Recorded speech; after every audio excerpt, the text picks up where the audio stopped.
back in '80 when we started to put this thing together, energy was a big thing, and everybody talked about energy, and I think we did it because for the energy factor. We didn't think about the other, if there was any other values, but I found out that probably the energy was a factor. I mean, we get $100 to $130 a day out of energy out of it, but probably the biggest thing that factor today is the fact that we have less smell around here at the farm, and so that makes it worth its while some more too. And so I've always called that a grant that Fairgrove has to mess around with this manure on this farm to take care of it. So I kind of look at it isn't a grant, but I mean that's why I say it. So at least you got some money to go spend on a pump.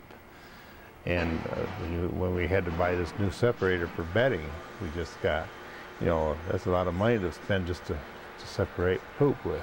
But it pays. I mean, it pays to do that. The system don't work without it. So we bought it.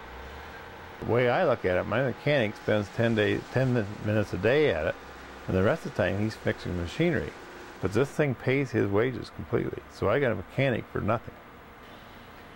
We don't seem to have the solid problems that some of the other digesters have had, and the only thing that I can think of is the fact that we have a solid lid. We're maintaining about 8 or 10 water column inches on the surface of that digester all the time. And I think we're suppressing our foaming and our solids buildup by having that small amount of pressure in there.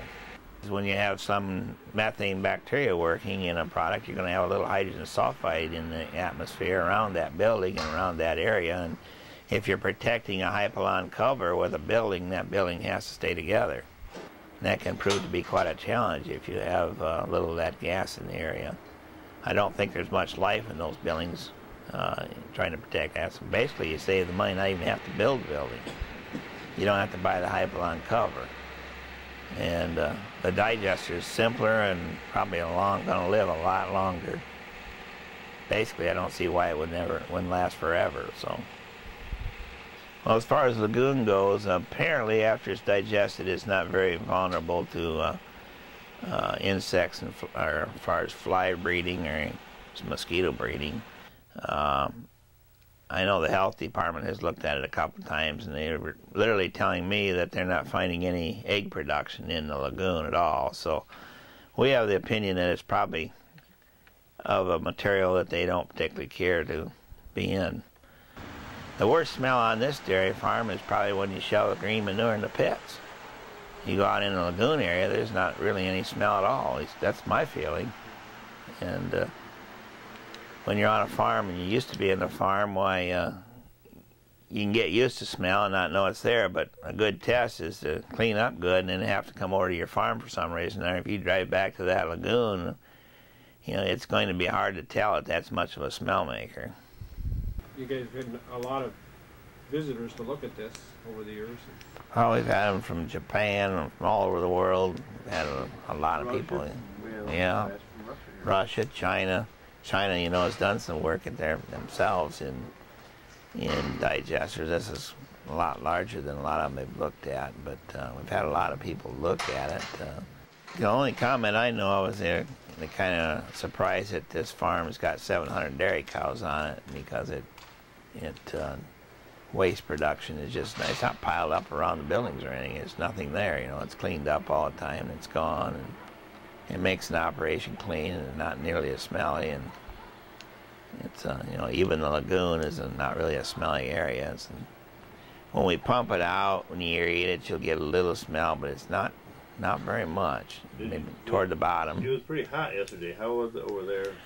Well, in the field, we were on our last day yesterday, and it was 80 degrees out, which is unusually warm, or 75, somewhere in that range, and it was, you could smell it only when you got close to it. You couldn't really smell it until you got right out beside the machine spreading it. And that was the worst it gets, is in the bottom.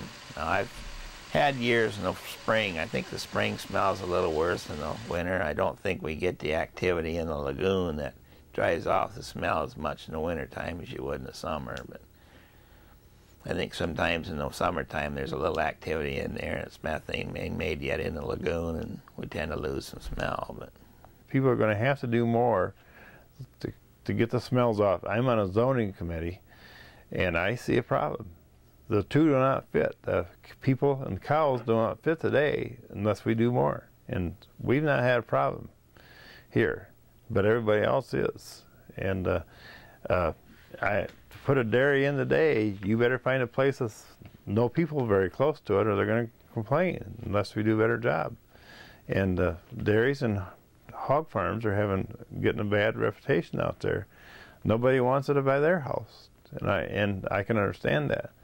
But when I came back to the meeting, the guy that was with me said, I knew the guy that just lived down the road from you, and he never complained about it.